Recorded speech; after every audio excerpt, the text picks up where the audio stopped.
네, 여러분들 안녕하세요. 시사타파의 심층분석 시작하도록 하겠습니다. 오늘 제가 방송을 시작하면서 여러분들에게 좀 알려드리고 싶은 것은요. 오늘 제가 왜 선거 유세장에 나갔냐면 공식 선거운동이 시작됐죠. 오늘이 3일째입니다. 공식 선거운동이 시작할 때 여러분들 저는 뭘 제일 많이 보냐면요. 첫 주말의 분위기를 봐요. 공식 선거운동 첫날이라고 하면 사람들은 잘 몰라요. 일반 사람들은 여러분들이나 나나 정치 고관여층이나 오늘부터 마이크를 사용할 수 있다 뭐 이런 거를 여러분들이나 잘 알고 계시죠. 저 같은 경우에는 공식 선거운동이 딱 시작했을 첫 주말에 여기저기 선거판에 관심을 봅니다.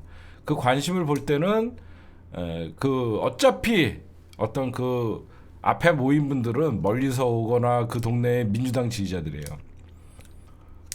뭘 보면 아냐면 지나가던 사람들, 횡단보도에서 건너오던 사람들, 그 동네 사람들의 관심사를 보면 되는데 제가 먼저 판단한 것은 이번 선거에서 젊은 층들의 선거가 의외로 젊은 분들은 관심이 있더라고요.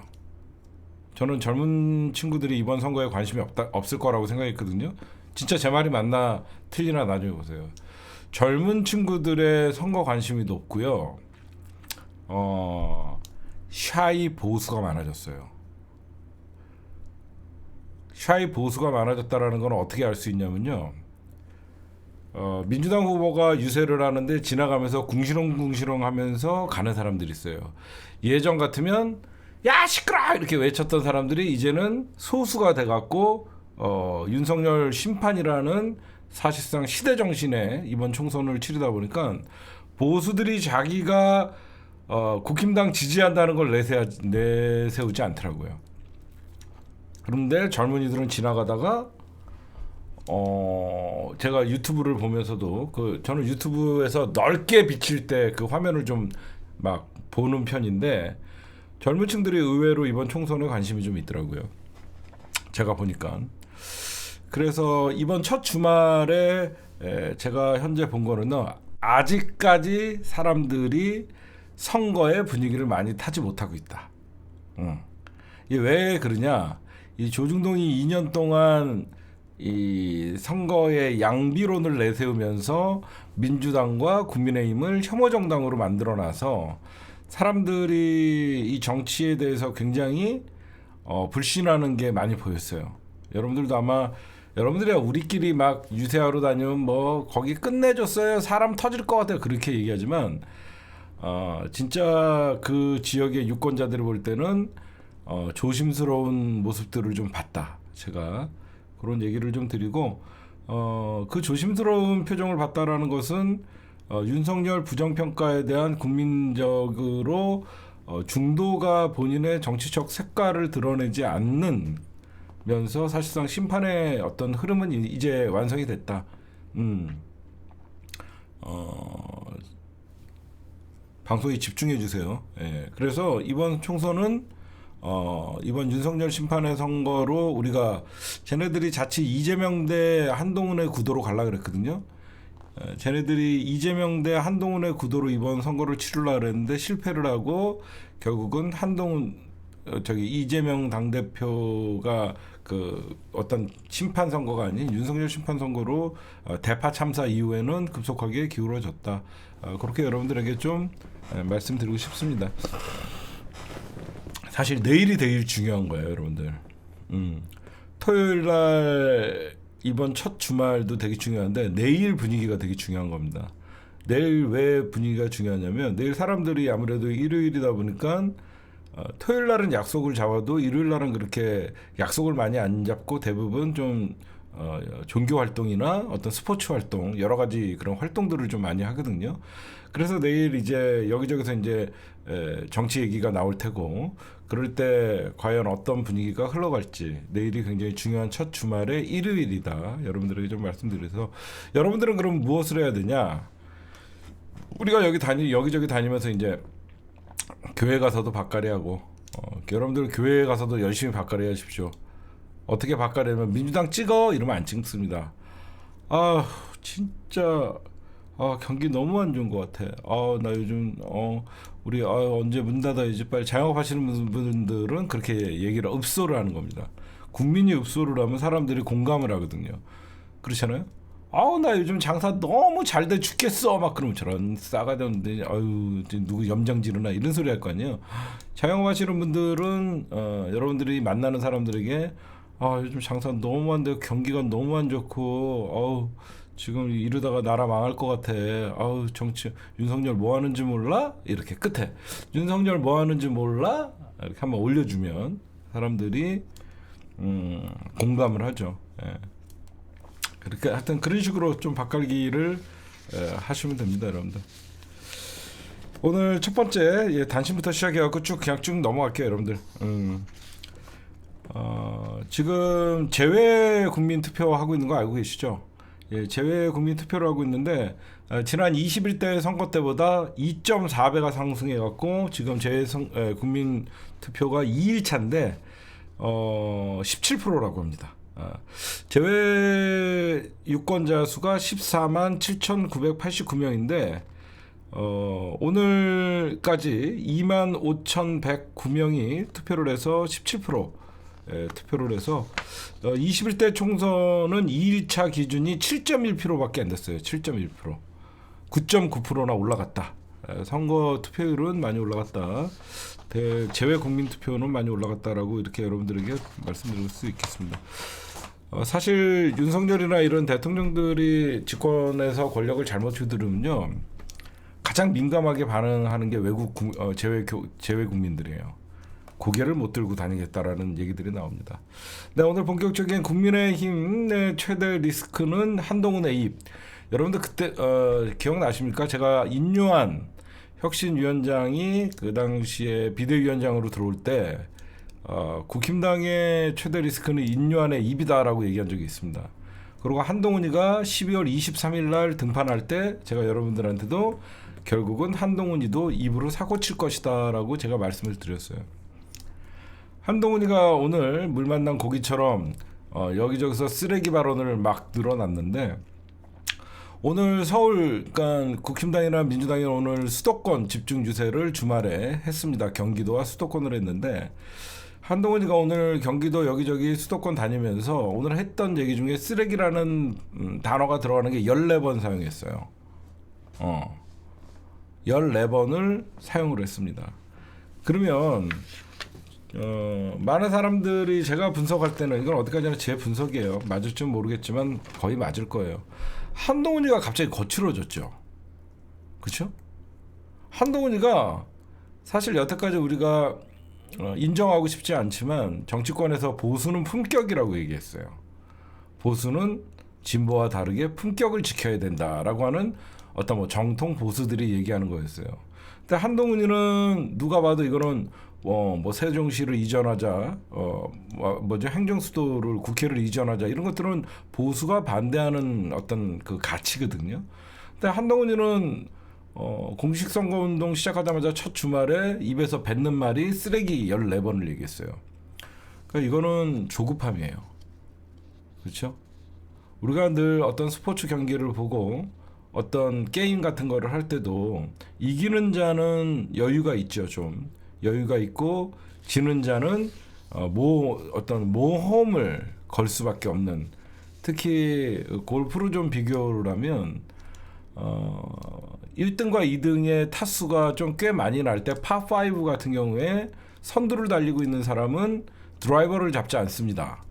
그냥 차근하게 안전하게 3온 전략을 펼치는데 지금 한동훈이는 오비가 날지 드라이버가 정타가 날지 오비가 날지도 모르는데 무조건 세게 드라이버를 날리고 그 다음에 세컨샷도 세게 날려야만 투온 되는 전략을 쓰는 거예요. 그래서 결국은 드라이버로 멀리 치려다가 오비 나면 두 타 잃고 들어가는 거죠. 그래서 지금 한동훈 같은 경우에는 조급함이 나오는 거예요. 그렇죠? 지금 한동훈이는 조급함이 나올 수밖에 없으니까 어떻게 해서든지 투혼해서 이글로 역전을 노리는 건데 이게 되냐고요. 왜? 한동훈은 그만큼 실력이 없어요. 경륜도 없어요. 실력도 없고 경륜도 없는데 운으로 선거를 치르는 겁니다. 이 말이 딱 어울리는 것 같아요. 한동훈의 지금 이런 초보가 집권 여당의 비대위원장이 돼갖고 총선을 지휘하다 보니까 결국은 모험을 걸 수밖에 없는 그런 판이에요. 그러다 보니까 이 조급함, 초조함, 조급함과 초조함을 내세우다 보니까 자기는 이재명을 공격하고 싶은데 얄밉게 조국이 계속 제가 국회에 들어간다면 한동훈 특검을 제일 먼저 하겠습니다라고 하니까 저 이발 새끼 저 죽였어야 되는데 얼마나 얄밉겠어. 어? 저 새끼는 죽었어야 되는데 살아나갔고, 응? 그렇잖아.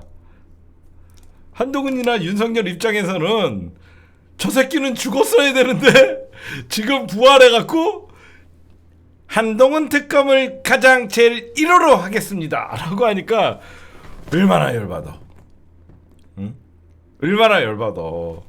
그러니까 사실 국힘당 비대위원장이라는 자리를 망각하고 조국과 싸우는 거야. 계속 조중동은 너는 이재명과 싸워라. 너는 이재명과 싸워라. 그래서 이재명과 어떤 그 미래의 권력 대결로 만들어야 된다. 윤석열은 잊어야 된다. 국민들에게 이재명 대 한동훈 미래의 권력 대결로 이번 총선을 치러야 된다. 이렇게 계속 조중동은 주문을 했어.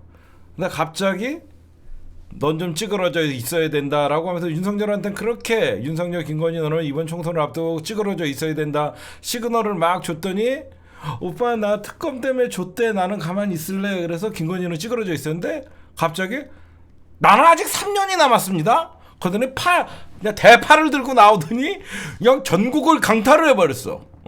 가만히 있으라고 난리를 쳤더니 대파 참사를 일으켜갖고 다시 정면에 윤석열이가 나오면서 한동훈이는 잊혀지는 존재가 되면서 사람들이 기억에는 대파 8.75 대파 사건, 대파 참사밖에 기억이 안 나는 거죠. 그렇죠? 그러니까 조중동은 거의 포기를 했어요. 제가 이따가 기가 막힌 사설 하나를 좀 읽어드릴게요, 여러분들. 그러니까 한동훈이는 조금 동료 시민 여러분들, 이번 총선에서 민주당이 이기면 한미동맹은 깨지고 종북 좌파 세력들이 이 나라를 지배합니다. 이 얘기를 하는 거야. 뜬금없이. 여러분들 한동훈 얘기하는 것마다 정말로 이거는 초등학생이 옹알옹알 쟤네들 이번에 이기면 우리 뭐 다 뺏겨요. 쟤네가 이번에 이기면 쟤네들이 우리 거 다 뺏는데요. 이러는 거야. 그게 무슨 말이냐면요. 요번에 오늘 제가 반박해 줄게요. 민주당 범민주 진영에서 200석을 얻으면 한미 동맹이 깨진다. 미친 소리죠. 문재인 대통령 때 한미 동맹이 가장 굳건했습니다. 문재인 정부 때 한미 동맹이 굳건했고 180석을 갖고 있어도 한미 동맹은 굳건했어요. 그걸 사람들이 잊었나요? 안 잊었단 말이야. 무슨 지네가 장기 집권을 했다가 이번에 오랜만에 정권을 총선을 치르는 것도 아니고 얼마 전에 국민들은 문재인 정부가 집권을 했을 때도 한미 동맹은 잘 유지했는데 총선에서 21대 총선에서 거의 200석 갖고 있었잖아. 그러니까 막 던지는 거예요, 진짜. 사람들이 생각할 때 이제는 이 종북 타령은 안 통하니까 국힘당 안에서도 하지 말라는 거예요. 그러면 이렇게 한동훈이 갑자기 왜 입이 거칠어지냐? 일단 초조함, 연륜이 없다 보니까 뭔가 자기는 대단하다고 느끼거든요. 한동훈과 윤석열의 가장 위험한 점은요, 자기네들이 뭘 잘못하고 있는지 몰라요. 그쵸? 내가 왜 한동훈이가 비대위원장 될 때 땡큐라고 얘기했었냐면 윤석열과 한동훈의 가장 단점은 자기네들은 무오류라고 생각하는 거예요. 그게 지금 한동훈과 윤석열의 발목을 잡는 거예요. 정작 사람들이 아무리 잘못하고 이러면 안 된다고 얘기해도 자기네들은 그걸 잘못이라고 생각하지 않는 거예요. 그게 정치인과 검사들의 특징, 다른 점입니다. 정치인들은요, 자기 소신대로 이게 맞다라고 생각해도 국민적 반응이나 여론이 안 좋으면요, 그걸 접어요. 그렇죠? 그게 정치인이에요. 아무리 내가 좋은 공약을 내밀고 아무리 좋은 이상적인 비전을 제시해도 국민들이 받아들이지 않으면 다시 접는 게 정치인들이에요. 근데 한동훈과 윤석열의 특징은 국민들이 아니라고 얘기해도 자기네들은 단 한 번도 사과를 해본 적도 없고 자기네들이 틀려본 적이 없다라고 생각하니까 그거를 인정하고 싶지 않아요. 그래서 사과하지 않는 거예요.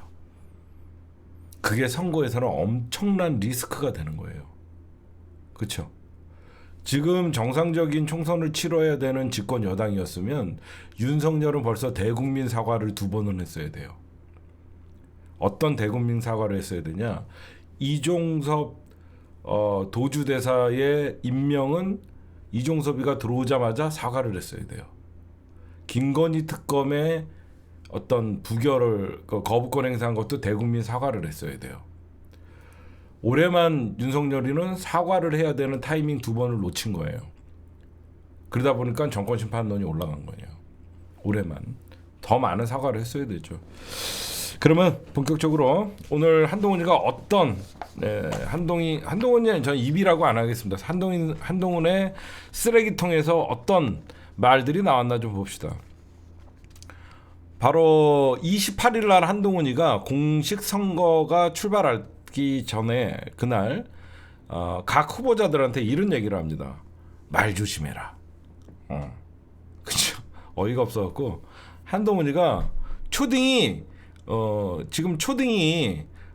지금 대학 졸업하고 입사 지원서 넣는 사람들한테 말 조심해라 그런 거예요. 어디 가서 말 조심해라 초딩이. 그래놓고 지가 그 다음날 정치 개같이 하는 새끼들 뭐 이렇게 얘기하는 거예요. 지가. 그래놓고 오늘 또 뭐라 그랬냐? 이재명을 거의 쓰레기라는 표현을 했죠. 이재명의 쓰레기 같은 말이라고 자기는 했다라고 얘기하지만 현장에 있던 사람들은 이재명은 쓰레기라는 게 들릴 수밖에 없는 거죠. 그러니까 한동훈의 결국은 정치 개같이 하는 데 이어서 쓰레기 같은 이런 표현, 오늘만 쓰레기 14번 썼다니까요. 결국은 이 한동훈의 거칠어지는 입은 그냥 지 입이 쓰레기통이 돼버린 거예요. 지 입이. 그래놓고 이재명 쓰레기 같은 이재명이라고 해놓고 쓰레기 같은 말이라고 하면서 또 바이든이냐 난리면이냐 국민들 또 듣기 평가를 하고 있고요. 하여튼 오늘 저는 한동훈이가 이렇게 활약을 하면 할수록 땡큐다라고 말씀드리고 싶고 오늘 한동훈이가 14번 쓰레기 발언을 하면서 여기저기 지나다니면서 지원한다는 자가 누구냐면 태영호예요. 태영호를 지원하면서 한미동맹 깨진대요. 오리지널 종북 좌파를 찾아가서 웃기지 않아요? 오리지널 좌파를 찾아가갖고 한미동맹 얘기를 합니다. 웃긴 거죠. 그리고 오늘 한동훈의 적은 한동훈이에요. 한적한입니다. 쓰레기 먹같이 범죄 주렁주렁 이런 말을 오늘 계속했어요. 그게 뭐냐? 박은정, 조국, 양문석, 김준영 뭐 범죄 집단, 범죄자 세력 난리를 칩니다. 지 혼자. 그래놓고 범죄자 연대래요. 윤석열, 김건희, 한동훈 그 니네 자백이잖아. 그잖아. 윤석열, 한동훈, 김건희 니들 범죄자 연대 맞잖아. 니들이잖아. 어제는 가족 인요한이가 스스로 자백을 하더만 한동훈이랑 윤석열은 마피아라고 인요한이가 자백을 하더만 자식과 딸은 부인과 딸은 자식은 건드리지 않는다라고 하더니 한동훈이랑 윤석열이가 그대로 부인과 자식을 건드렸잖아. 얘네들은 요즘 스스로가 고백을 하고 있어요. 선거 유세하라 그랬더니 지네 잘못 고백하고 있습니다. 범죄자 연대래요. 누군가 했더니 김건희, 한동훈, 윤석열 자백 아니야? 너희들 자백? 응? 여러분들 제가 한동훈의 유세를 보면서 왜 얘 진짜 안 되겠다라고 얘기하는요. 보세요. 일관성이 없어요. 그죠? 일관성이 없어요. 선거 막판인데 자기네들이 집권 여당이면 여러분들 정말 힘드시지 않으십니까? 저희 한 번만 믿어달라 그랬잖아. 그럼 앞으로 잘하겠다. 어떤 식으로 비전을 계속 얘기하는데 어제는 징징대요. 그렇죠? 어제는 막 읍소하고 울고 저희에게 단 한 번만 여러분들 기회를 주시겠습니까? 막 지랄하더니 오늘은 또 쓰레기라고 하면서 막 조울증 있나 봐. 어제는 징징댔다가 오늘은 텐션 올라가갖고 막 막말을 하고 또 내일은 또 한 번만 봐달라고 그러고 이상해 애들이 하는 짓이 지금. 그렇잖아. 어제는 여러분들 저희에게 한 번만 딱 한 번만 기회를 주십시오 라고 하면서 막 징징대. 근데 오늘은 갑자기 저 쓰레기 범죄 집단 주렁주렁 뭐지 쟤? 이상해 얘가. 사람들이 볼 때 언론에서도 한동훈 연일 읍소 국민들에게 납작 엎드려 사과하고 용서 구한다. 이게 계속 기사가 연속적으로 나오게 되면 집권 여당이 좀 책임 있게 요즘 반성을 하는구나 이런 호의적인 기사가 나올 수 있는데 어제는 납작, 오늘은 쓰레기. 그러니까 기자들이 왜 저러나 싶은 거죠 지금. 어제 근데 조국 장관님이 지금 큰일을 하고 있어요. 보니까 한동훈이가 입 벌릴 때마다 이재명 당대표까지 오지도 않아요. 어제 조국 장관님이 다스베이다에서 나와서 이런 말씀을 한 거 여러분들 다 들으셨어요? 자기는 쇄빙선의 선장이다.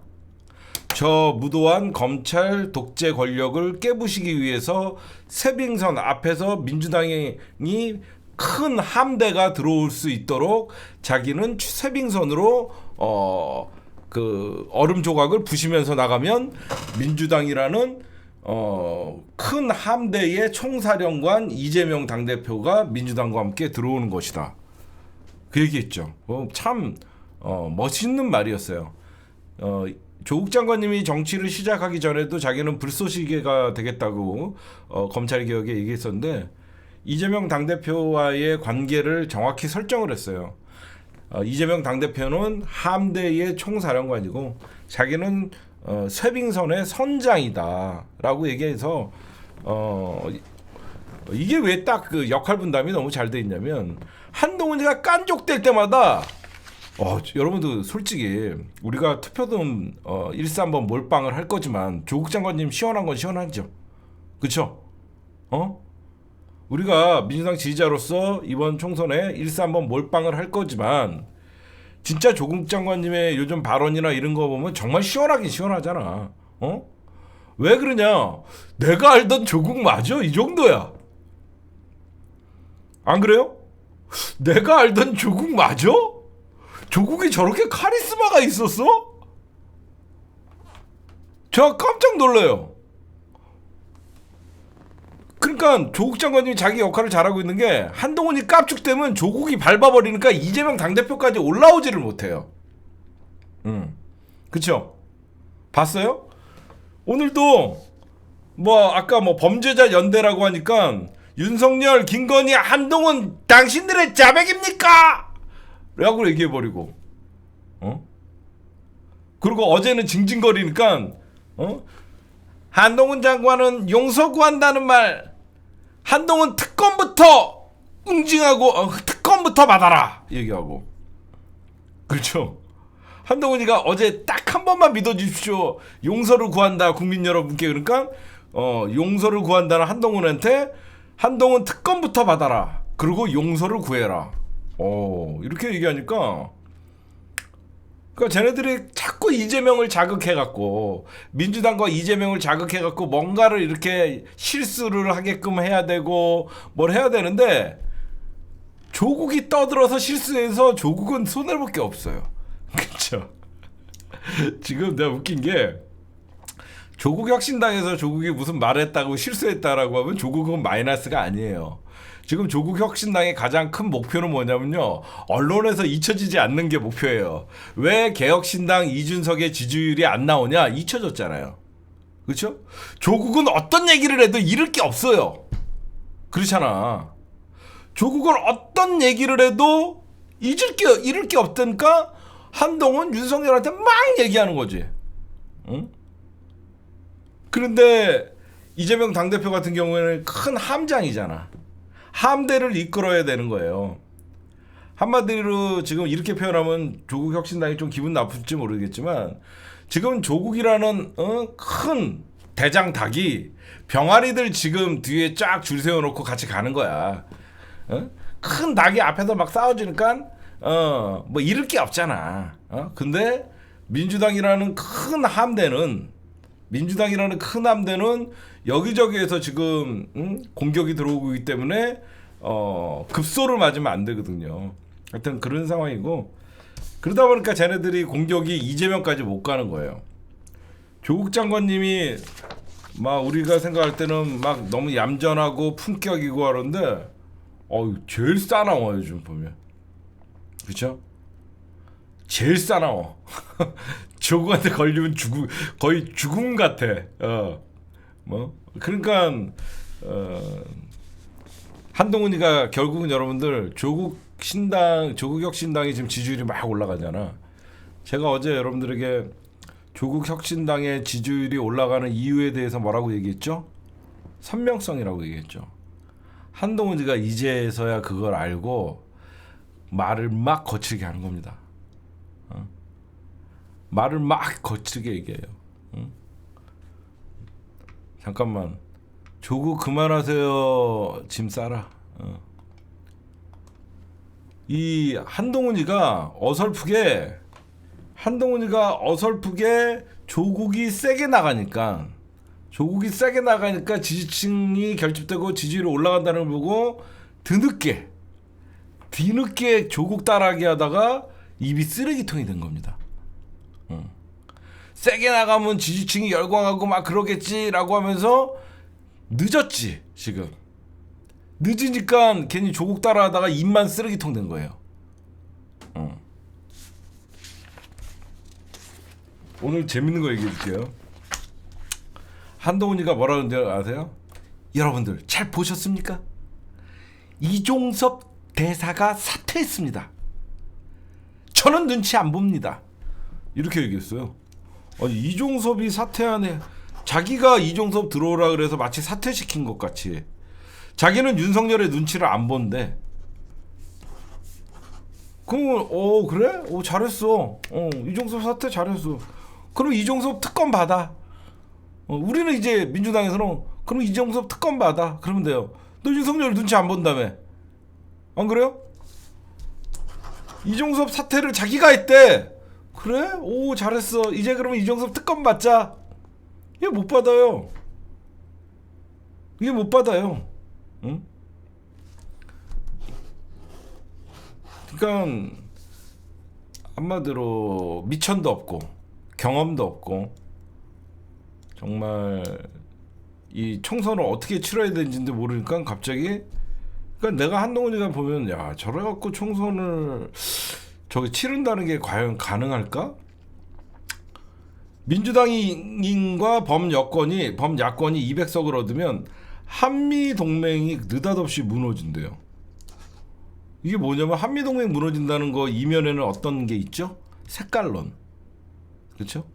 한미동맹이 무너진다는 이면에는 한동훈이가 얘기하고 싶은 건 색깔론이에요. 얘는 끝까지 색깔론인 거예요. 응? 빨간 잠바 입은 새끼들이 빨갱이 타령하는 거랑 똑같습니다. 응? 정말 한심합니다 진짜.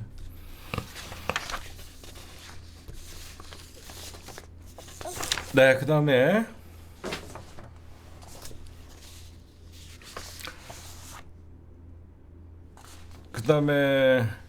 지금 이제 본격적인 주말 유세를 보셨죠?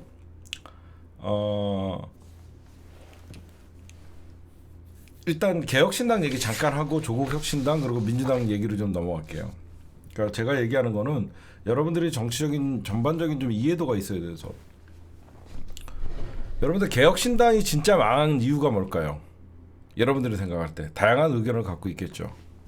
여러분들이 생각하는 개혁신당 이준석이 망한 이유는 뭘까요?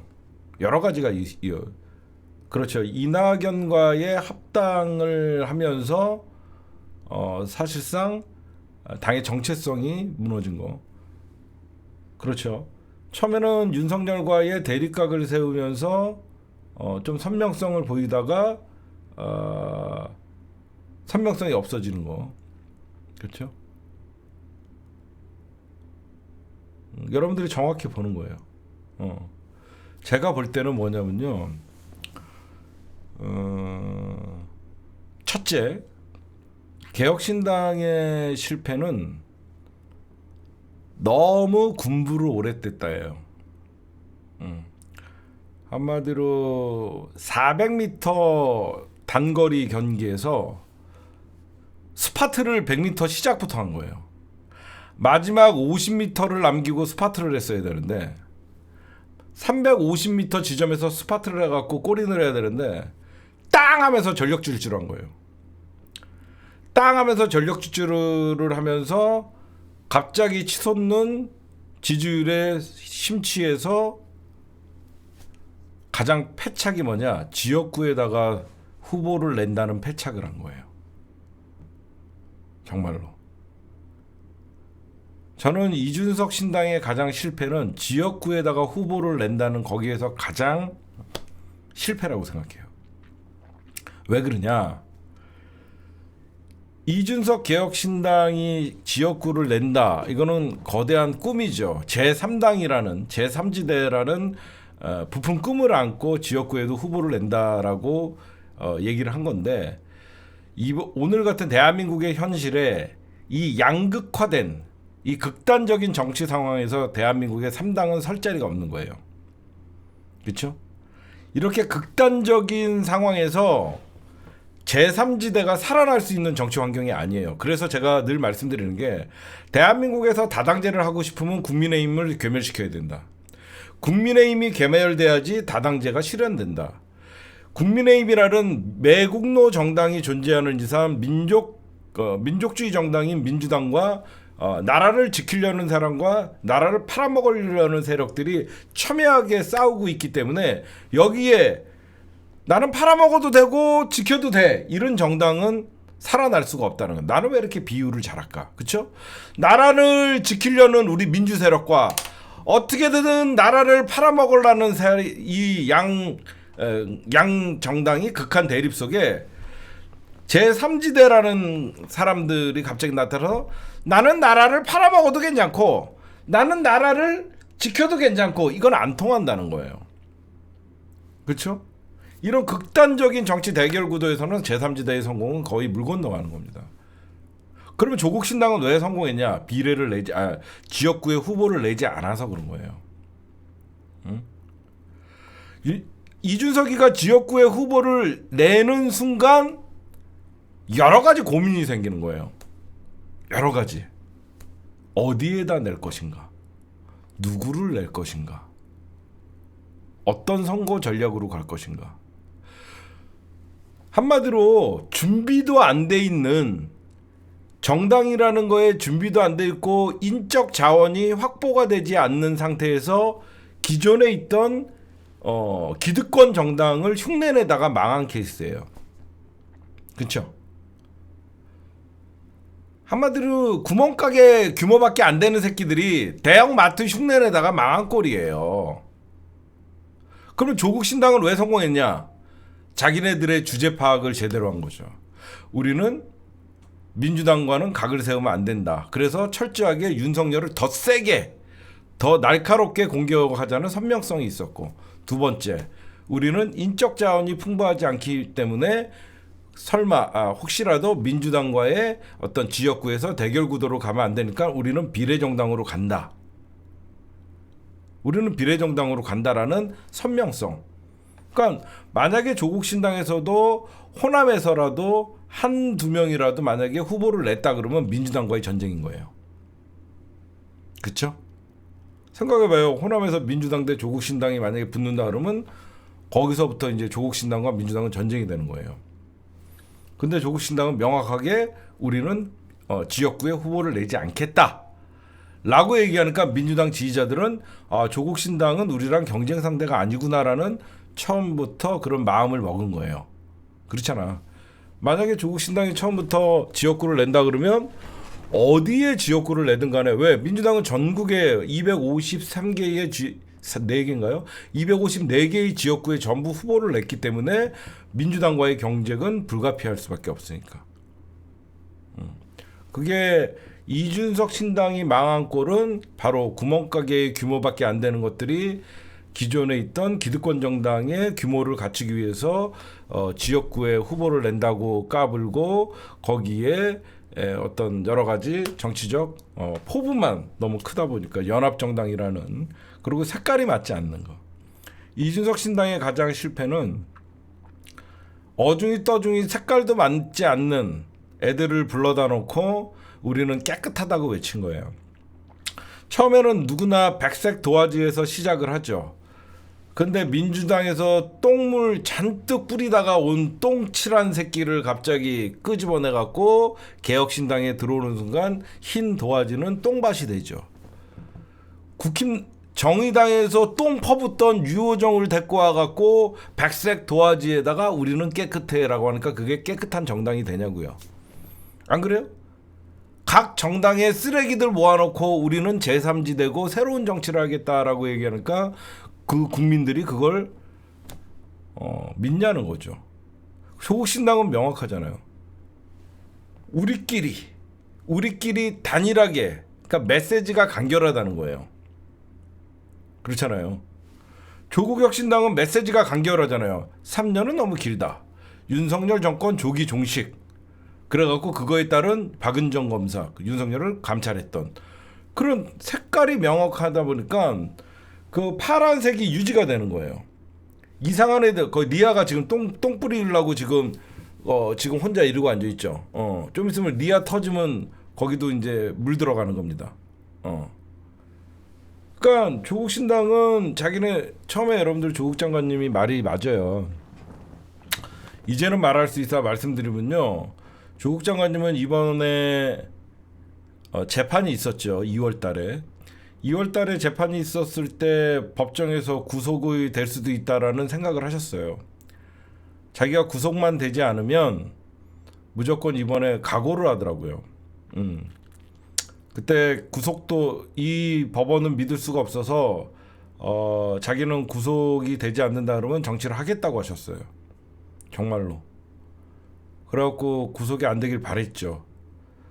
근데 다행히 징역 2년이 선고됐지만 실형이 선고되지 않아서 정치를 할 수 있게 됐죠. 그래서 이제 조국 장관님은 이제 정치에 뛰어들 때 왜 신당을 만들었냐면요. 어제 다스베이다에서 말씀하신 게 맞아요. 지금같이 조국의 어떤 돌풍이 불 줄 알았으면 민주당이 데리고 갔어야죠. 근데 조국이 정치한다는 자체가 민주당은 우리한테도 피해 올까봐 사실 몸을 사렸잖아요. 그건 여러분들 알고 계시죠. 조국 장관님은요 민주당이 입당하라 그랬으면 얼른 들어갔어요. 진짜로. 민주당에서 부르면 얼른 들어가고 싶었지만 본인을 부르지 않을 거라는 걸 알고 있었기 때문에 신당을 창당한 거예요. 진짜로. 그래서 부담 주기 싫다고. 자기가 만든 정당에서 죽든가 말든가 하면 되는 건데 나 때문에 민주당이 또 조국을 입당시켜야 되니 말아야 되니 막 또 싸우고 그럴 거 아니에요. 그리고 만약에 조국 장관님이 민주당에 들어갔으면 이런 파란이 일어나지 않습니다. 입 다물게 돼 있어요. 나 때문에 그 성격이 어디 갑니까? 나 때문에 딴 사람들 피해 입을까 봐. 근데 조국은 자기가 정당 만들고 자기가 비례대표들과 같이 다니니까 마음 놓고 얘기하는 거예요. 지금. 그래서 이준석 신당이 망한 이유를 여러분들이 보시면 알겠죠. 규모도 되지 않는 것들이 지역구에 어떤 출마 전략을 세웠다가 그게 이낙연과 이준석이가 그게 합당 효과예요. 이낙연, 이준석이가 합당을 하면서 서로 너 지역구다가 저 말입니까? 넌 뭔데 안 나가려고 그러는데 에이 씨발 새끼들아 나는 그래도 대선 후보까지 경선 뛴 사람이야. 그래서 나가라고. 너 배지 없잖아. 그러니까 등 떠밀려 갖고 이준석도 지역구 나가기로 하고 이낙연도 지역구 나가기로 하고 서로 나가기로 했다가 이제 그 결국은 이낙연은 광주로 죽으러 가고 이준석은 용인으로 죽으러 갔죠. 그렇죠? 어? 그렇잖아요, 여러분들. 조국 얘기 그만하고 민주당 얘기합시다. 민주당 얘기할 때 들어와요. 조국 얘기 패스하고. 그렇잖아요. 이낙연은 광주로 죽으러 가고 이준석이는 용인정으로 죽으러 갔어요. 그 지네끼리 그냥 안 나가고 비례정당 하기로 해갖고 열심히 비례했으면 되잖아요. 아 화성인가요? 아 화성, 화성을 미안. 그러니까 이준석이는 화성에다가 묘자리 박은 거고, 이낙연 그래도 자기는 고향에 묻히고 싶다고. 그렇잖아. 저는 그래도 나이가 있으니까 고향에 묻히고 싶습니다. 그렇고 이낙연은 묘자리를 고향으로 갔고 이준석이는 화성에다가 자기 새로운 모자리로 갔고, 저는 그냥 간 거죠. 어떻게 됐어요? 민영배 60, 이낙연 15, 이준석 공영은 50, 이준석 25. 지네 지금 땅 파고 있잖아요. 우리 모두 12일이면 우린 다 뒤집니다. 새로운 미래가 아니라 어두운 미래가 현실이 됐습니다. 더 이상 갈 데도 없습니다. 김대중 대통령 더 이상 팔 데도 없습니다. 그냥 뒤질랍니다. 지금 그냥 고향에 묻히는 거예요. 응? 그렇죠? 저 로또 맞은 새끼 하나 있죠. 저 새끼는 곧 나를 배신할 겁니다. 그 누구죠? 종민이라고 있습니다. 이 전만한 새끼. 그 새끼는 나라를 구했는지 로또 맞았어요. 그렇잖아. 나 지역구 나가라고 등 떠미는 새끼가 지도 나간다고 까불더니 그 새끼는 로또 맞았어요. 김종민이가 이낙연 지역구 나가야 된다고 엄청 뭐라 그랬거든. 김종민이도 김종민이도 엄청 뭐라 그랬거든. 나도 나갈게. 이낙연 대표도 나가라고. 그 대신 자기 뭐 고향 가든지 알아서 하라고요. 그 묘자리 광주로 봤는데 사실 김종민이도 묘자리 보러 간 거예요. 그 세종시에. 김종민이도 세종시에 묘자리 보러 갔다가 못자리 보다가 보석한 거야. 땅 파다가 금 나온 거야. 김종민이는. 그렇잖아. 이낙연이는 땅을 파면 팔수록 깊이가 너무 깊어갖고 더 이상 1층이 바닥인 줄 알았더니 지하 3층까지 있는 거예요. 지금 종민이는 묘자리 파러 왔다가 지금 보물 캔 거야. 보물. 응? 진짜 얼마나 이낙연이 볼 때는 왜 그러면 세종시는요, 여러분들 거기가 행정수도잖아. 그래서 그 국무총리나 이런 사람들이 가면 거기가 꽤 인기가 있어요. 만약에 생각을 해보세요. 김종민이한테 종민아 그래도 좀 안전빵으로 가려면 네가 호남을 가. 내가 그냥 세종시 가갖고 고향 떠나서 묻힐란다. 그랬으면 그런 좋은 마음으로 만약에 세종보다는 김종민이 여러분들 이영선 후보 사퇴하기 전에 몇 프로 나온 줄 아세요? 아시는 분? 민주당 후보 사퇴하기 전에 김종민 몇 프로 나온 줄 아세요? 지지율? 5% 나왔어요. 지지율 5% 나왔어요. 5%. 5% 나오던 새끼가 지금 1등 달려요. 1등. 5%가 지금 민주당 후보 사퇴하니까 26%예요. 하루가 다르게 오를수록 지금 연일 상치고 있어요. 응? 연일 상치고 있어요. 진짜 이게 정치가 얼마나 운빨이 작용하는지 알겠죠. 그러니까 어떤 사람은 살라고 바둥바둥 발을 굴려도 안 되는 놈이 있는 거고, 죽으러 갔다 묘 파고 죽으러 가. 나는 그래도 내 고향에서 묻힐란다. 죽으러 갔다가 갑자기 보물 캐 갖고 느닷없이 또 배지 한번 달 수 있는 애들이 있고, 용해인이 같이 헌정사상 초유의 준연동형 비례대표가 2번 연속되면서 비례 재선하는 인간들도 있고, 어? 이명박근혜 만세 외치다가 갑자기 조국혁신당 들어가갖고 땡 잡으는 리아도 있고, 별별 민주당을 위해서 20년 30년간 충성을 했던 정봉주 뭐 이런 분들은 그 뭐 얘기들 하나 뭐 잘못 나왔다고 목발 뭐 이런 거 한마디 했다고 그냥 날아가고. 이 선거라는 게, 이 관운이라는 게 정말, 리아는 땡 잡았다 천만의 말씀. 제가 리아 고소했죠, 여러분들. 제가 리아 고소했죠. 화요일날 드디어 제가 고소인 조사받으러 갑니다.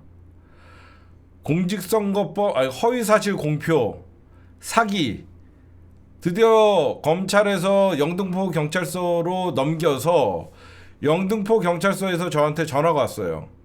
전화가 와서 빨리 수사하더라고요. 그래서 제가 이걸 늦추면 안 되겠다 싶어갖고 다음 주 화요일 날 리아 허위사실 공표 사기죄 제가 대표로 고발인 조사 받으러 가요. 바쁘죠. 예, 고발인 조사 받으러 가고 무슨 얘기하다가 이렇게 됐죠? 결국은 이준석이가 지역구 낸다라고 하다가 결국은 이낙연과 서로 그 지역구 나가라고 싸우다가 결국 어떻게 돼요? 선명성이 없어졌죠. 선명성이 없어지면서 갑자기 조국혁신당이 등장하면서 윤석열 끌어내겠다라는 확실한 선명성을 보이니까 조국혁신당에게 개혁신당을 지지했던 중도층들이 조국혁신당으로 다 이동한 거예요, 지금. 그럼 여러분들, 조국혁신당은 비례정당이죠, 그렇죠? 조국혁신당은 비례정당입니다. 공식 선거 운동 기간이 지금 시작됐죠. 조국 장관님은 마이크를 쓸 수가 없습니다, 여러분들. 왜 조국 장관님은 공식 선거 운동이 시작됐는데도 왜 마이크를 못 드냐면, 우리나라 이 선거법 87조인가? 87조를 보면요, 79조. 공직선거법 79조를 보면 비례정당은 마이크 확성기를 쓰지를 못해요. 비례정당에서는 마이크나 확성기를 쓸 수 없게 돼 있어요. 그래서 그리고 후보자고 특히 후보자잖아, 조국 장관님은. 한동훈이는 지금 후보자가 아니기 때문에 어떤 마이크를 쓸 수 있고, 다른 정당 그거라서. 그래서 여러분들을 보시면 지금 공식선거법, 그래서 조국 장관님이 기자회견식으로 본인이 하고 싶은 메시지들을 전달하는 겁니다. 그래서 조국 혁신당은 간단한 인사말이나 기자들의 질의응답을 그래서 지역 다니면서 하는 거예요.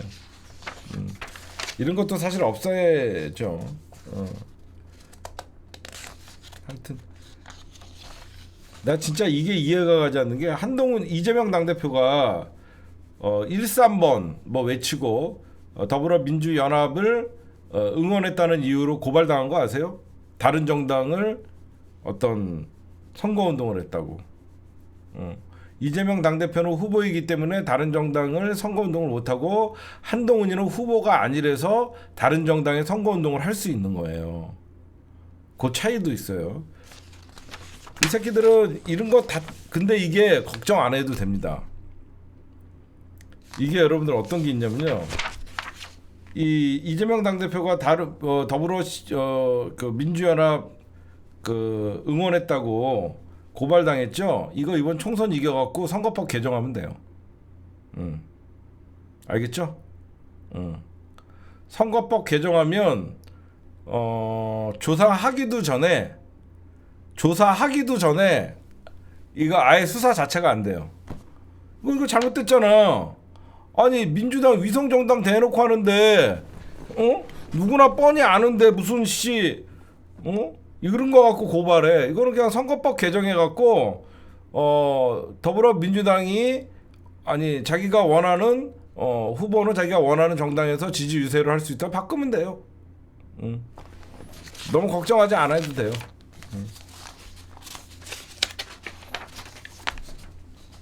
이거는 국힘당도 반대를 못하죠.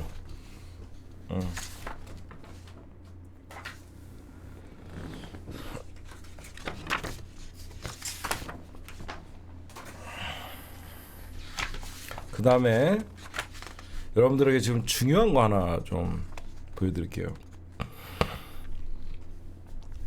제가 지금부터 여러 가지 글을 좀 하나 읽어드릴게. 어디 건지 여러분들 한번 맞춰보세요. 이종섭 결국 사태 처음부터 끝까지 이해 불가. 그리고 윤석열 대통령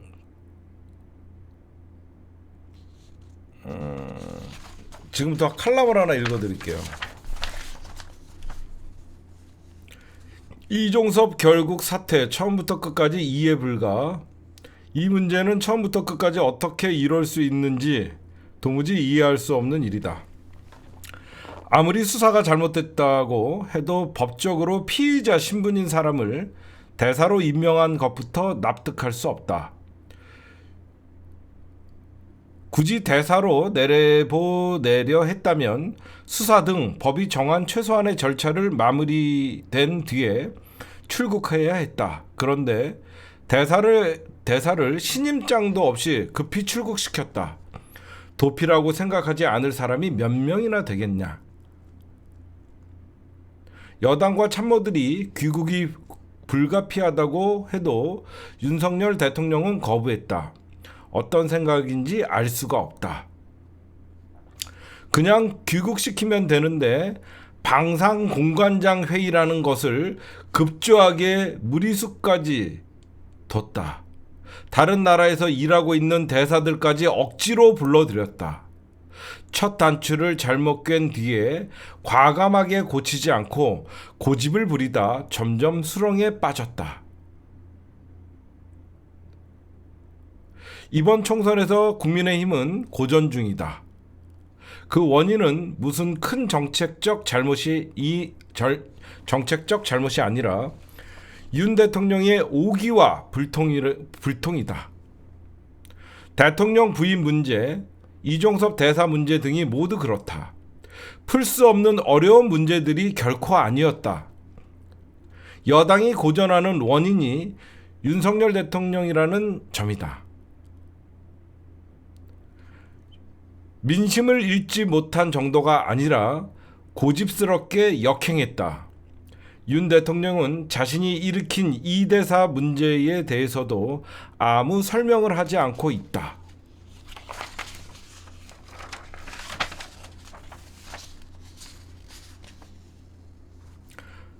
그 다음에 이런 사설이 있습니다. 범죄 혐의 없는데도 대통령 탄핵이 너도 나도 선거 구호. 그러니까 선거 구호로 너도 나도 대통령 탄핵이 나오는 이유가 뭐냐라는, 이게 조선일보의 사설입니다. 지금까지 읽은 게. 한번 들어보세요. 대통령 탄핵이 일상적인 선거 구호가 된 적은 없다. 탄핵을 잘못 꺼냈다간 대래 정치적 역풍을 맞았다. 그런데 이번엔 국회 다수를 점한 제1야당과 범야권 전체가 공공연하게 대통령 탄핵을 외치고 있다. 윤석열 대통령이 오만한 태도로 비판을 받고 있지만 이는 국민 정서적인 문제일 뿐 헌법과 법률을 위반한 것은 아니다. 도저히 정상이라고 할 수 없다. 이러면서 야권을 비판했는데 대통령에게도 책임이 있다. 김건희 여사 명품백 논란, 이종섭 호주 대사 임명과 출국, 황상무 전 시민사회 수석 발언, 파문 때마다 민심에 역행했다. 여당이나 참모진과도 제대로 소통하지 않았다. 과거라면 야권의 탄핵 주장은 도리어 역풍을 불러일으켰다. 그런데 지금은 그렇지 않다. 윤석열 대통령의 스스로 탄핵 구호의 원인을 제공했다는 의미죠. 조선일보는 법적 사유 없는 탄핵 선동은 국정 혼란만 부추길 뿐 나라에 전혀 도움이 되지 않는다라고 하면서도 윤석열 대통령이 지금의 상황이 온 이유를 깊게 생각해야 된다라고 얘기했어요. 이게 무슨 말이냐? 선거를 앞두고 여러분들 불문율 같이 생긴 게 뭐가 있었냐면요. 노무현 대통령 탄핵 사건 있죠. 2004년에 노무현 대통령 탄핵 사건이 일어나고 우리가 2006년에 선거를 치렀나요? 그해 겨울에 치렀나요?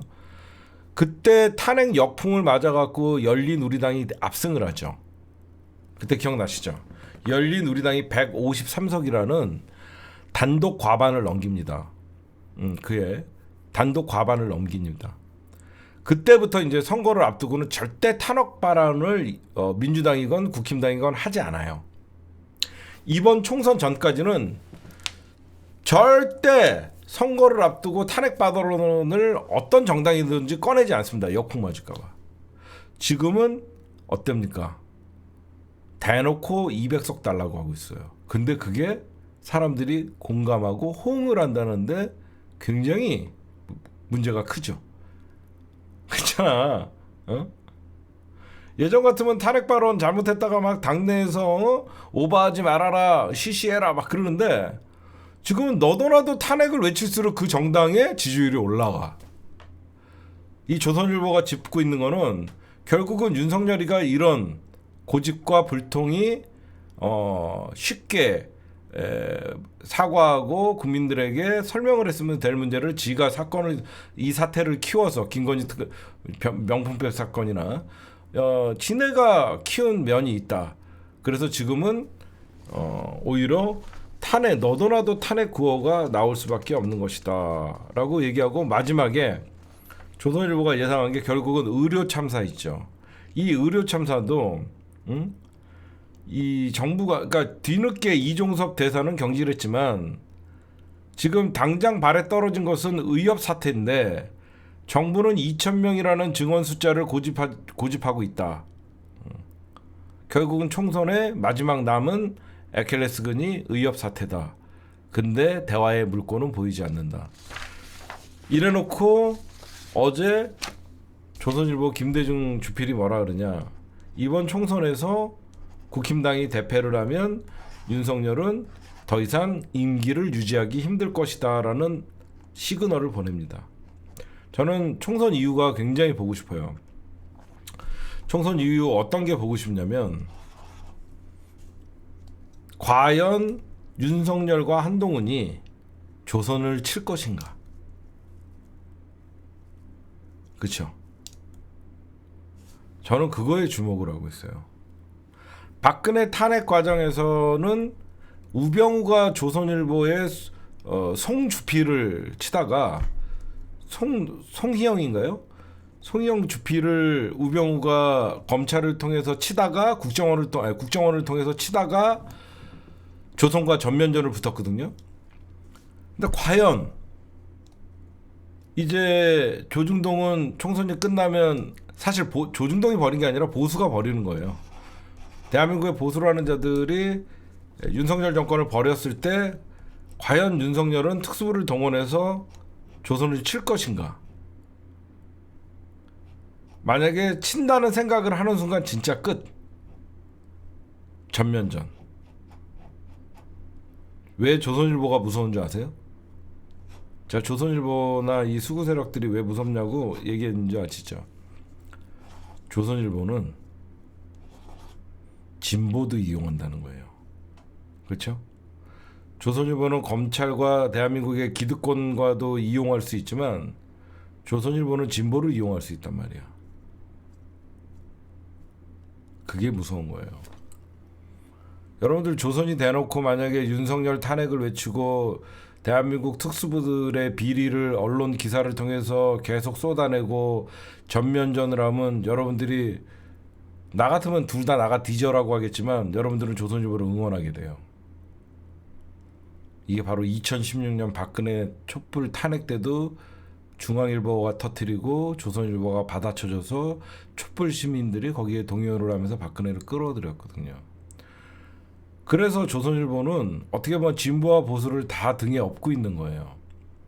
자기네들 유불리에 따라서 민주 진보를 좌파라고 규정했다가도 결국은 민주 진보에 촛불이 필요할 때는 그들의 입맛에 맞는 달콤한 당근을 던져주거든요.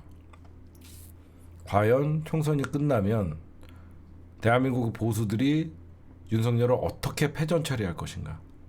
스스로 물러나서 네가 가라 하와이를 할 것인가, 아니면 조용히 찌그러지고 한동훈을 키울 것인가, 제2의 인물을 키울 것인가. 저는 이번 선거가 딱 끝나면 이제는 보수의 윤석열의 황태자라고 떠들었던 한동훈의 정치도 끝납니다. 이번 총선 패배는 한동훈과 윤석열이 공동 책임이 있기 때문에 보수는 한동훈에게 기회를 주지 않아요. 검사 정권은 끝난 겁니다. 저는 그걸 좀 봐요. 정말 재밌을 것 같아요. 지금 보수 유튜버들이 윤석열 정부를 떠나는 거는요, 윤석열의 진짜 보수라고 생각하지 않거든요. 그렇잖아. 얘네들은 원죄가 있는 놈들이잖아요. 보수의 가장 핵심적인 박정희, 그 박정희의 딸 박근혜를 구속시킨 게 윤석열과 한동훈이기 때문에 사실상 윤석열과 한동훈이는 태극기 부대가 때려 죽이려고 했던 가장 명단 위에 있던 애들이에요. 얘네가 정권을 잡았다 그래갖고 국민의힘을 대표로 했다 그래도 얘네들은 의심의 눈초구는, 그러니까 대한민국의 진짜 보수들이 생각하는 애들은 윤석열과 한동훈은 보수도 아니고 진보도 아니고 얘는 그냥 검사다라고 생각해요. 그래서 자기네들은 진짜 보수 정권이 나왔으면 좋겠다는 거죠.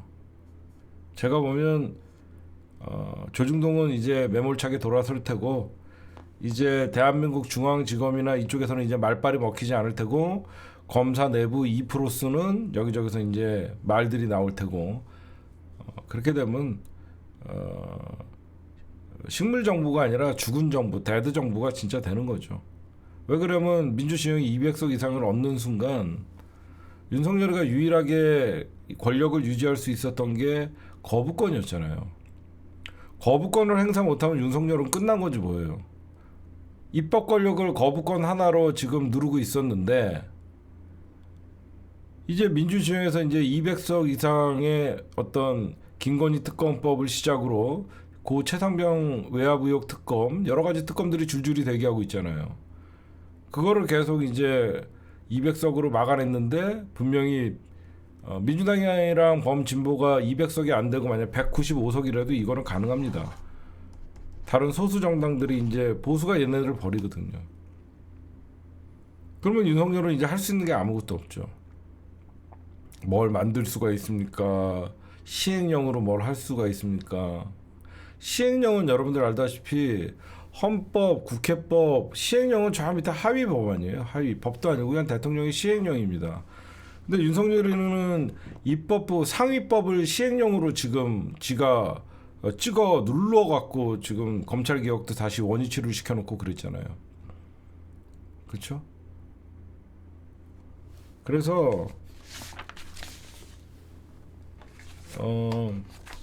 제가 왜 진짜 뭐 여러분들에게 희망 고문을 하는 게 아니라 윤석열 정부가 왜 보수에서도 버릴 수밖에 없냐면요, 가장 잘못한 게 보수에서도 답답해하는 게 한미일 북중러라는 어떤 극단적인 외교 정책에 의해서 중국과의 무역 적자, 그러니까 시장을 폐쇄해 버린 거예요. 삼성전자, 삼성, LG, 현대 이런 대한민국의 SK 뭐 이런 그룹들이 살라 그러면 물건을 내다 팔 시장이 있어야 되는데, 오히려 윤석열은 친기업 정책이 아니라 반기업 정책을 펼친 거예요. 겉으로는 세금 깎아주고 법인세 인하해준다 그래갖고 기업이 좋아할 것 같아요? 아니에요. 오히려 기업은 자기네들이 사업 잘할 수 있도록 시장 개척해주고, 기업이 못하는 어떤 여러 가지 규제를 정부가 풀어주면서 여러 가지 우리가 물건을 알아서 생산하고 팔게 팔로만 좀 해달라라고 하면서 규제를 안 해주는 걸 원하는 거예요. 근데 윤석열은 어땠어요? 안에서 여러분들 삼성이나 이쪽에서 뭐 연간 법인세 뭐 2조 깎아준다고, 아유 고맙습니다, 법인세 2조 깎아줘서 그럴 것 같아요?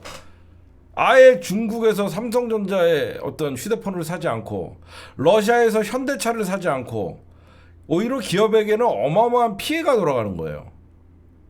그렇죠? 윤석열은 왜 지금 아마 이번 총선도 여러분들이 이거 많이 퍼뜨리세요. 우리나라 경제가 어떤 수준인 줄 아세요?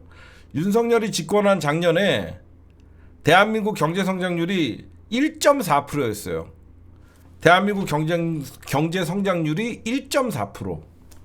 IMF 외환 위기의 이후에 처음이에요. 대한민국 경제가 1.4%의 경제 성장을 한 건 외환위기 이후에 처음이고요.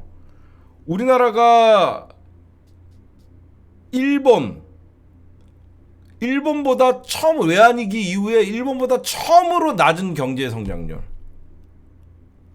일본의 잃어버린 30년, 40년 맨날 이런 소리 하는데 작년에 일본의 경제 성장률보다 우리나라가 처음으로 외환위기 이후에 낮았어요. 근데 올해 경제 성장률이 그래서 우리가 올해는 좋아질 거다 하저 뭐라 그래요? 하저 고상? 그런 얘기 했잖아요. 천만의 말씀. 올해 경제 성장률도 2% 미만이야. 상저하고라 그랬었죠. 상저하고가 아니라 상저하저. 상저하저에 우리는 1층이 바닥인 줄 알았는데 지하 13층까지 있는 거야 지금.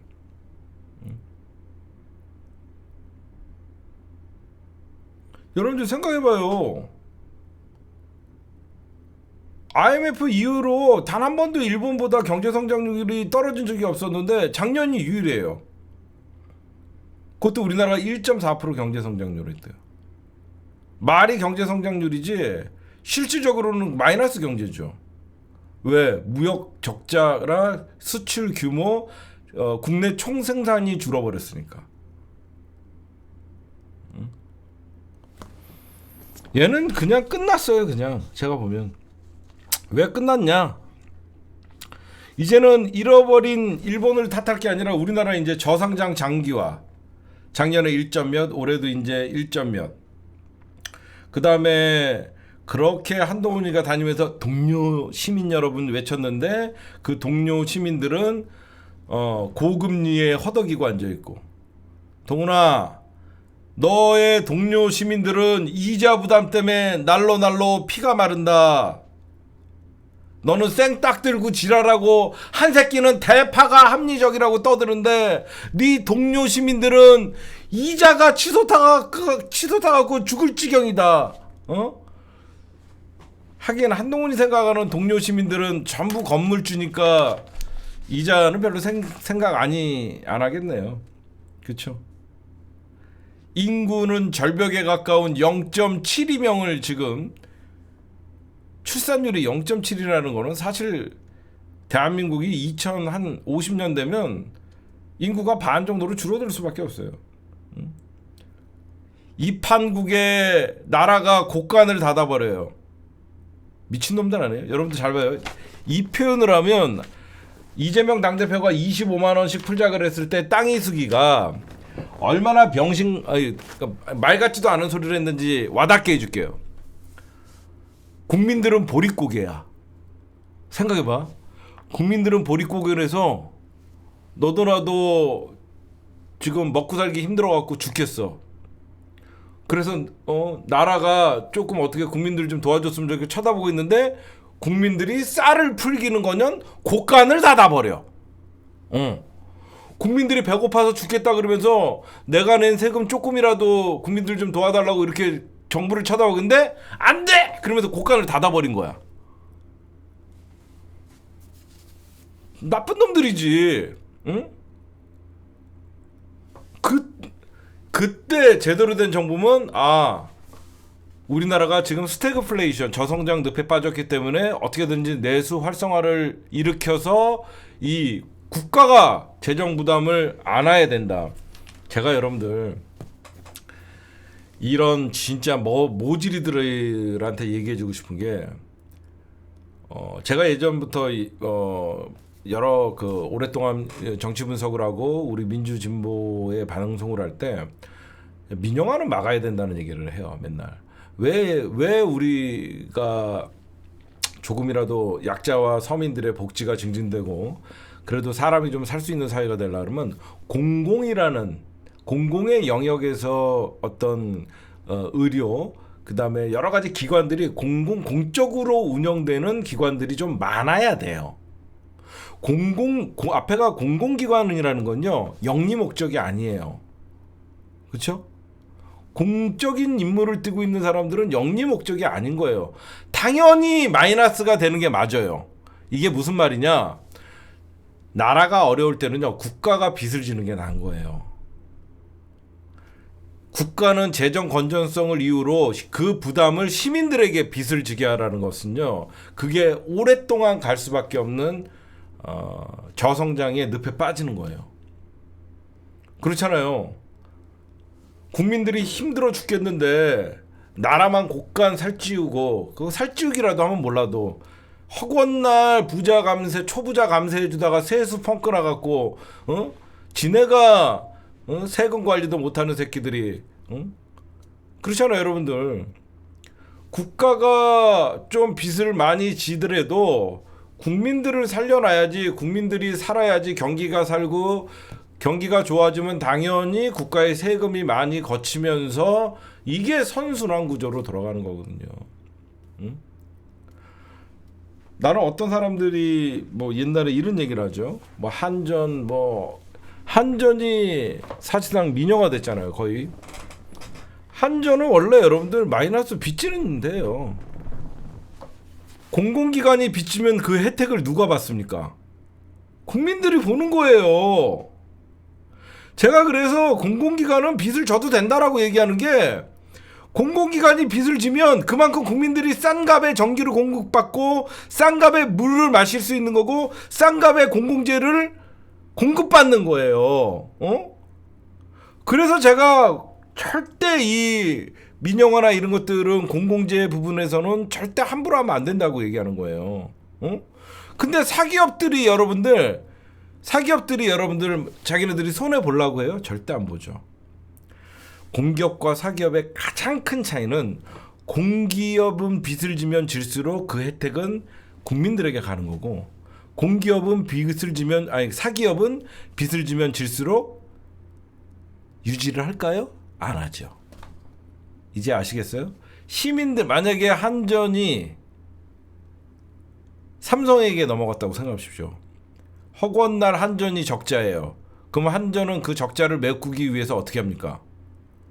전기값을 올릴 수밖에 없죠. 그러면 자기네 적자를 메꾸기 위해서 전기값을 올리면 그 부담이 국민들에게 오죠. 그렇잖아. 그럼 피해를 누가 봐? 국민들이 보는 거예요. 근데 사기업이 공공기관들을 인수하면 왜 큰 문제가 생기냐? 사기업들은 해도 안 되면 그걸 없애버립니다. 정리를 하잖아요. 근데 여러분들 공공기관은 적자가 남은 국가의 세수로 보존해 주는 거예요. 그게 여러분들 기업의 최고의 목적은 이윤 추구잖아요. 이윤 추구. 그래서 의료, 전기, 가스 이런 것들은 민영화를 먼저 했었던 영국에서도 다시 국영화로 돌리고 있는 전 세계의 추세인데 입만 벌리면 허구한 날 자유시장 경제 하면서 아유 진짜 여러분들 제가 왜 민영화를 그렇게 반대하냐면 원래 공기업은 손해 보는 거야. 그렇잖아. 공기업이 손해 보면 그만 국민들이 이득 보는 것이고, 응? 공기업이 자꾸 적자가 누적된다 그러는 핑계로 그걸 사기업에 넘기는 순간 사기업들은 적자 보지 않으려고 우리가 1kW당 100원에 공급받던 전기가 사기업에 넘어가는 순간 처음에는 조금만 올릴게 라고 하면서 200원만 올릴게 그래서 300원 됐다가 나중에는 통제가 안 되는 거예요. 1000원까지는 올려야지 우리는 이 적자를 면할 수 있다라고 생각하면 1000원까지 올려버려 10배가 올라가는 거예요 전기값을. 그럼 우리는 에어컨은 이제 진짜 틀지도 못하고 그렇게 되는 겁니다. 근데 이 무식한 새끼가 제가 왜 이 얘기를 하냐, 국민들은 이전에 그 고금리에 시달려 내수 경기가 불황이라서 시달려 장사 안 돼서 허덕여 여기저기서 죽겠는데 곡간을 닫아버린대요. 국민 다 죽이겠다는 거죠. 국민 다 죽이겠다고 하는 이런 정부를 언제까지 봐야 되냐고요. 절대 안 된다. 결국은 모든 답은 대파는 알고 있다. 대파 875원이 합리적이라는 놈한테는 절대 권력을 맡겨서는 안 된다. 대파가 875원이 되면 농사 짓는 사람들은 다 죽는다. 대파가 한 단에 875원이면 절대 농사를 짓지 않는다. 대파 농사를. 그러니까 얘는 합리적인 가격이 뭔지도 몰라요. 합리적인 가격이 뭔지도 몰라요. 그러니까 원가 계산 자체를 못하는 거예요. 그러니까 뭐가 합리적인 가격은, 우리 정상적인 대통령이면 야, 이 파한 단위 875원이면 이 중간 맛진도 있고 유통 생산자들은 이거는 얼마를, 원가는 얼마야, 이렇게 물어봐야죠.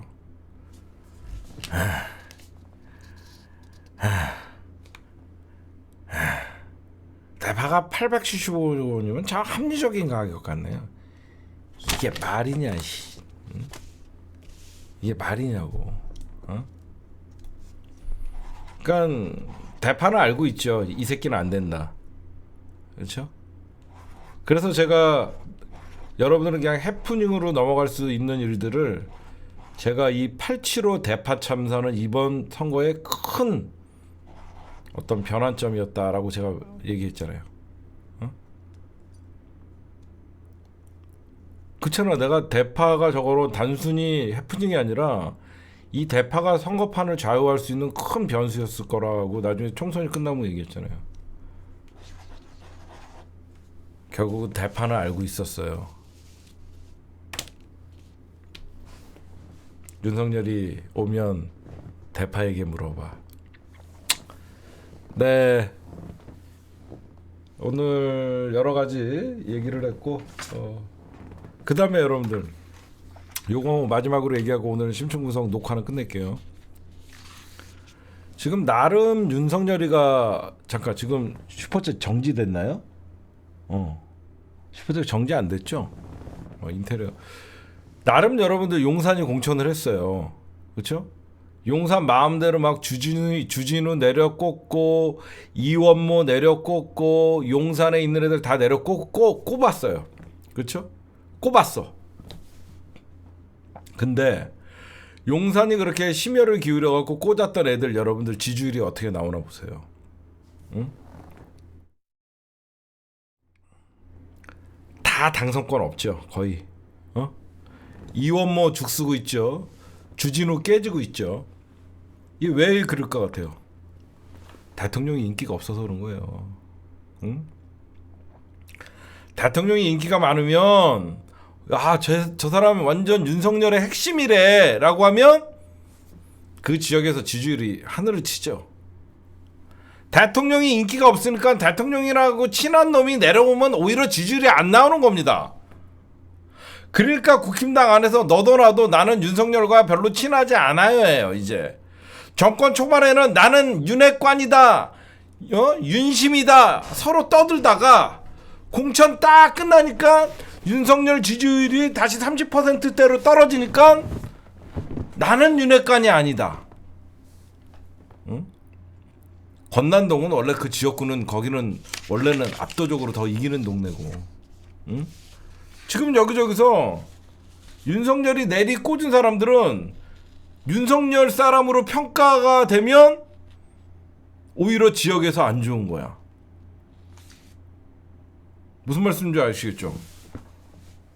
공천 받을 때까지만 해도 윤석열의 힘이 좋았는데 공천을 받고 나서 지역구에 내려갔더니 너 윤석열의 핵심 관계자라며, 맞습니다 했더니 띠발놈, 사람들이 다 욕하는 거야.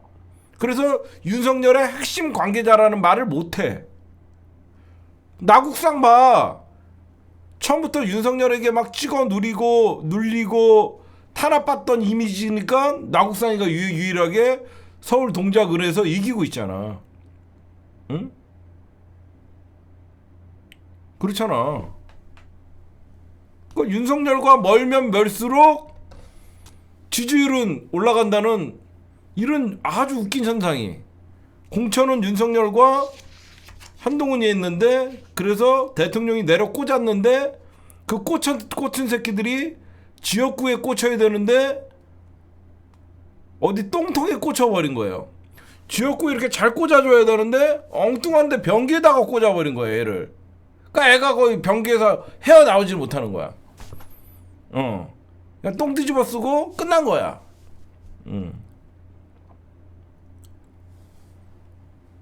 유사명 총경도 많이 따라갔더만. 처음에 한 10% 나다가 지금 한 8%까지 지금 따라갔더만. 응?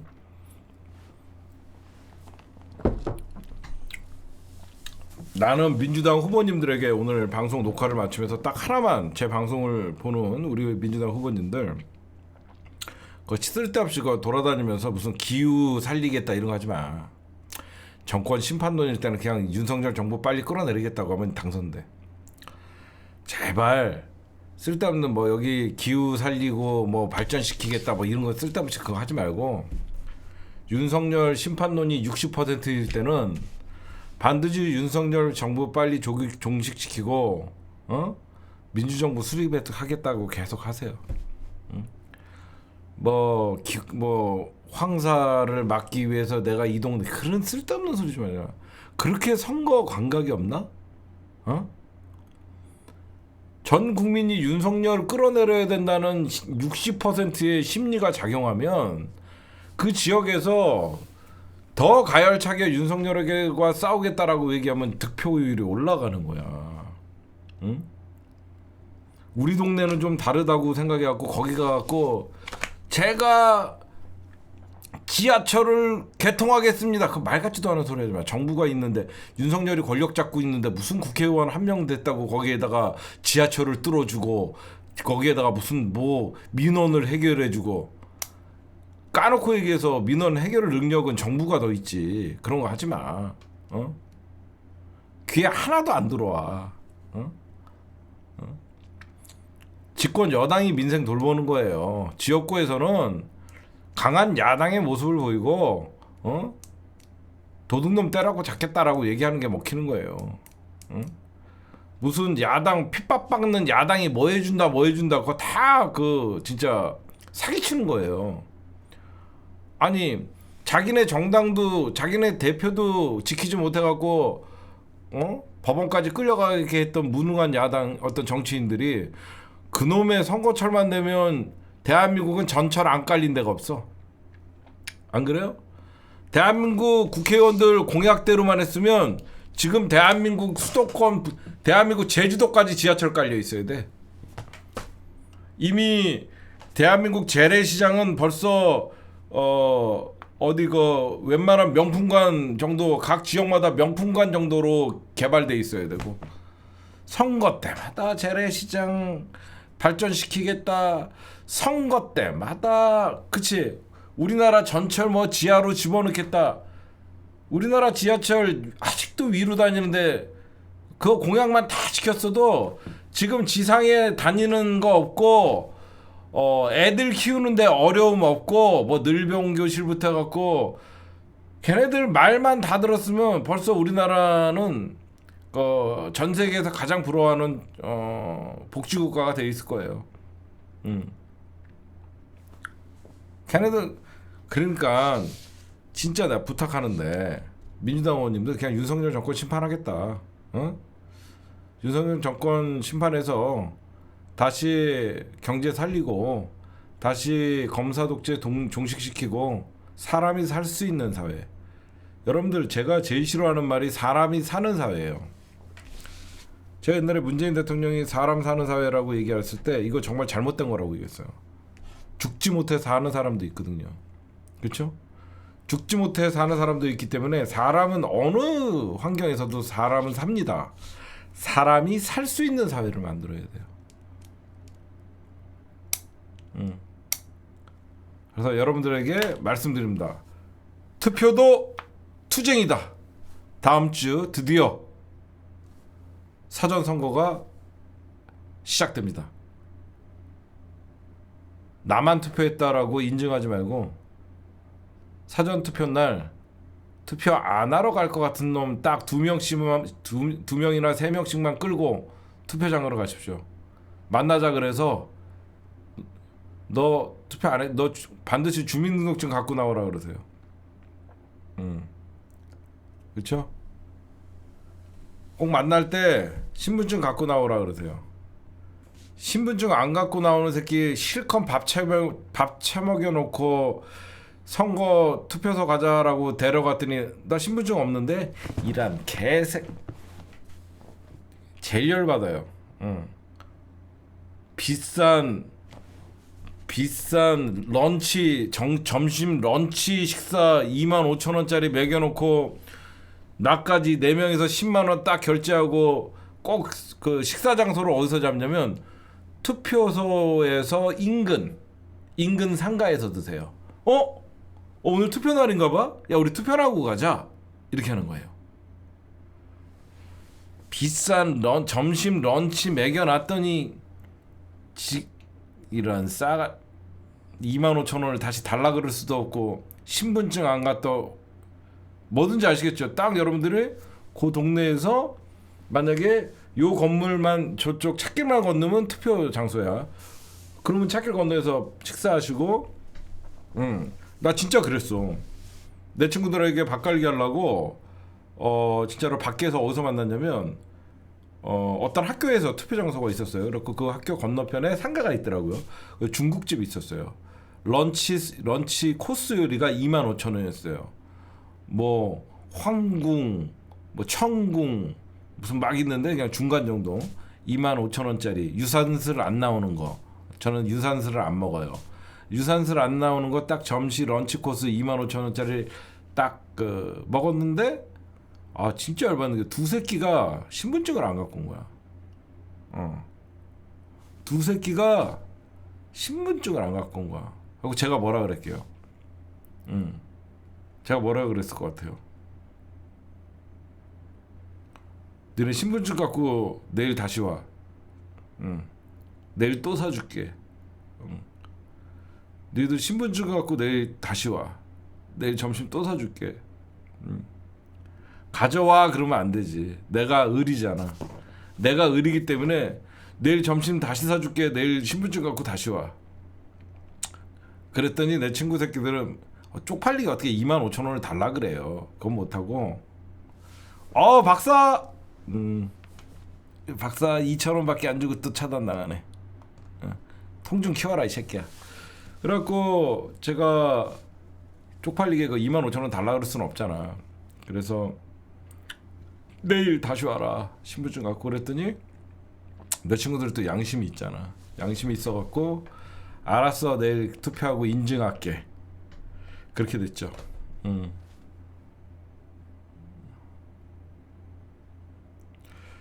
개총수님 말씀 소름. 밥갈이 하던 중에 토스트 가게 사장님이 무슨 일을 잘하는 것보다 싹 갈아엎는 게 지금은 중요하대요.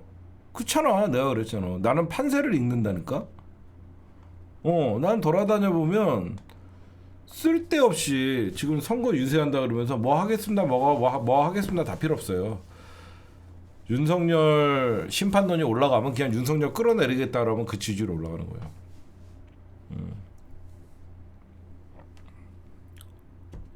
네, 오늘 녹화는 여기까지만 할게요.